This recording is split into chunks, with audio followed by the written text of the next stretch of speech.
the representative of the United States seems to really enjoy what he probably thinks are devastating invectives against Russia.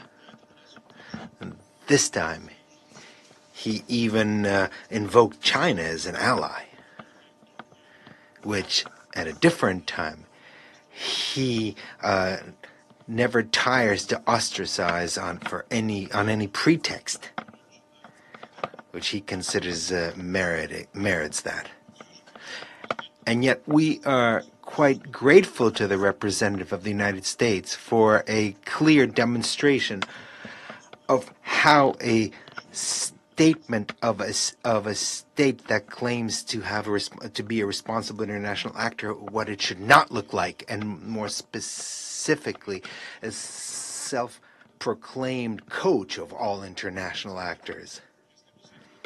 If the United States spent for humanitarian aid in Gaza and other regions in need, even a small share of what they spend on supplies of weapons to hot spots, our world would be very different.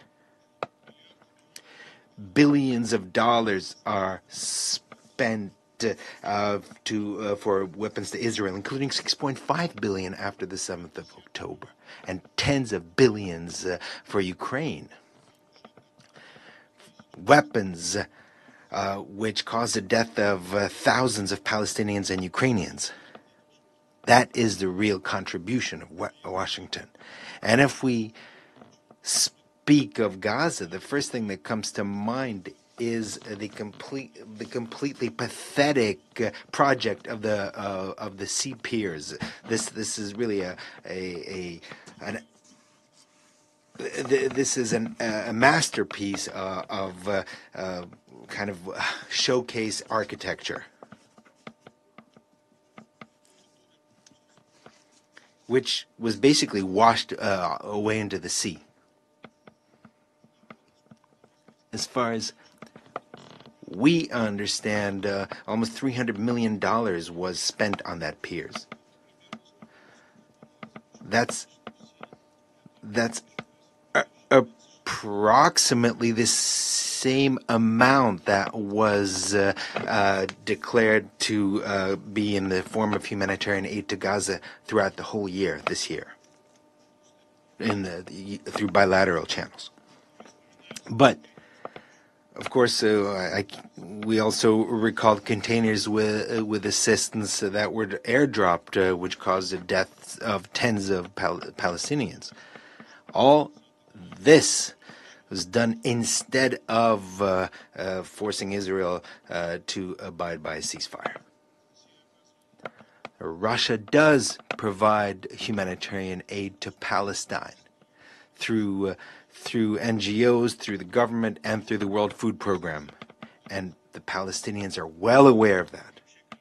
And overall, colleagues, just a friendly advice to you.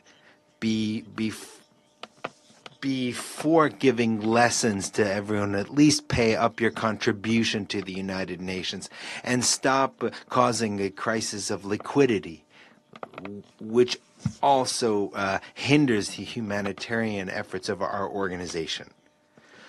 I now go back to my role as president of the Security Council, and I give the floor to the United States for an additional statement. Colleagues, it's very interesting to hear the Russian Federation kind of belittle the humanitarian contributions that the United States gives around the world.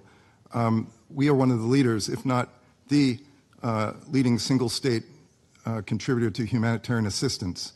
I'd be very interested to hear what Russia spends on humanitarian assistance as a percentage of its GDP. The United States is a lead player on humanitarian assistance around the globe. Russia is not. If Russia just spent 1%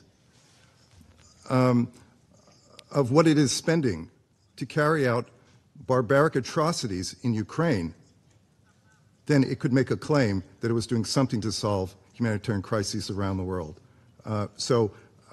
Russia is in no place to criticize the United States for what it does to humanitarian causes around the world. And I will repeat, Russia doesn't help solve humanitarian crises. It creates them. Look in Ukraine. Thank you.